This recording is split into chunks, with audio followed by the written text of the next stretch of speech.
Imagine your spouse dies and suddenly you are slapped with a 45 million shilling loan that you did not borrow. This happened to a Kenyan woman after her spouse died. Today, let's talk about SACCO loans insurance and what really happens when a borrower dies. In 2021, a Kenyan woman, let's call her Linda, lost her husband. Shortly after, a SACCO claimed that her husband owed them 45 million shillings. They argued that her husband had taken out several SACCO loans over the years. The first loan was 15 million shillings, secured by a piece of land the two owned jointly. He later borrowed an extra 15 million shillings and then a third loan of 5 million shillings. Linda said that she had only signed a spousal consent for the first loan, and she believed that the SACCO had deducted 75,000 shillings as loan insurance. So she assumed that the loan would be cleared when her husband passed away.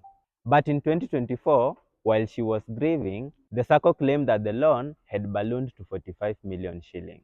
They issued a redemption notice and began the process of auctioning their land. Linda then went to court, arguing that she had only consented to the first loan and had not consented to the two last loans her husband took.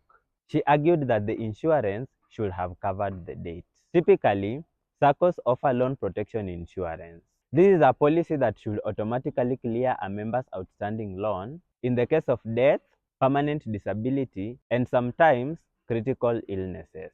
But the court ruled that the land could be sold. The reason for the court ruling was that Linda's spousal consent for the first loan covered the other two, and that she failed to prove that the court had mishandled the insurance claim.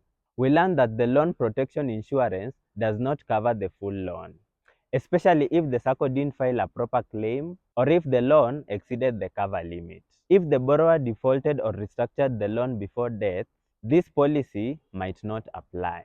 And if the jointly owned property was used as collateral, the family could still lose the property.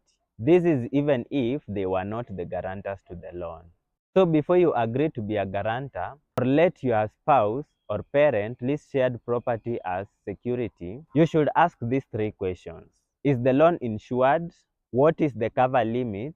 And what happens if something goes wrong?